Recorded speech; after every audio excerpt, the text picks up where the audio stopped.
வேலூர் மாவட்டம் கேவி குப்பம் அருகே துருவம் என்ற கிராமத்தில்தான் இந்த சம்பவம் நடந்துள்ளது.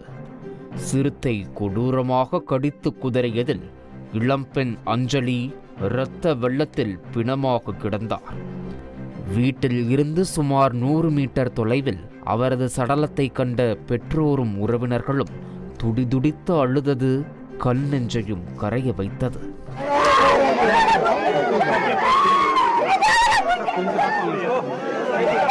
வெளியே குண்டா தண்ணி எதுன்னு காட்டுக்க வந்துச்சுப்பா.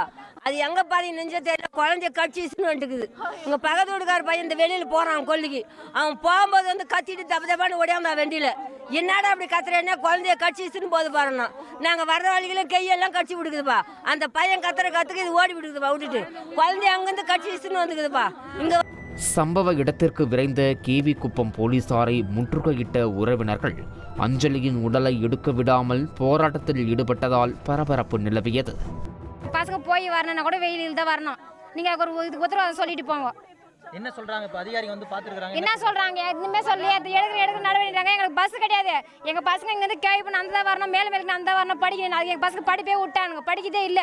எங்களால் நந்த போகல, நந்த வரல, படிக்கதே விட்டானுங்க. எங்க பசங்க படிப்பே விட்டானுங்க. இப்போ மேஸ்திரி வேலைக்கு போறானுங்க. எங்களுக்கு ஒரு தீர்வு சொல்லுங்க. இந்த காட்டுக்கு வழிக்கு, இந்த சிறுத்தைக்கு, யானைக்கு, இதுக்கெல்லாம் ஒரு வழி சொல்லிட்டு போங்க நீங்க. ஆம்புலன்ஸ் முன்பாக அஞ்சலி உடலை கிடத்திய அவர்கள் போலீசார் வனத்துறை அதிகாரிகளிடம் வாக்குவாதத்தில் ஈடுபட்டதோடு தங்களது வேதனையையும் வெளிப்படுத்தினர். அவங்க உயிரிழந்த ஒரு சோக சம்பவம் இன்று நடைபெற்றுள்ளது.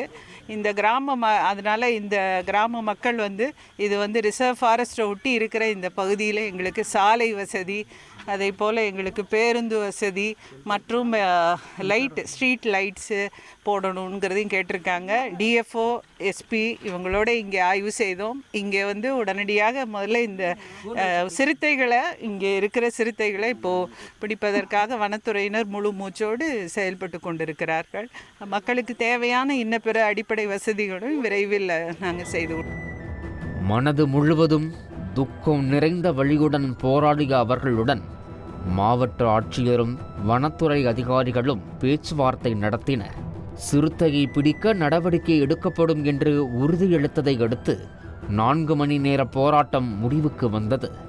அதன் தொடர்ச்சியாக அஞ்சலியின் உடல் வேலூர் அரசு மருத்துவக் கல்லூரி மருத்துவமனைக்கு கொண்டு செல்லப்பட்டது.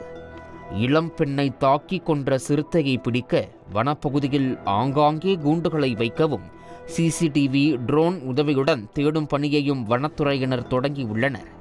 இரவு நேரங்களில் விழிப்புடன் இருக்குமாறு எச்சரிக்கையையும் விடுத்துள்ளனர்.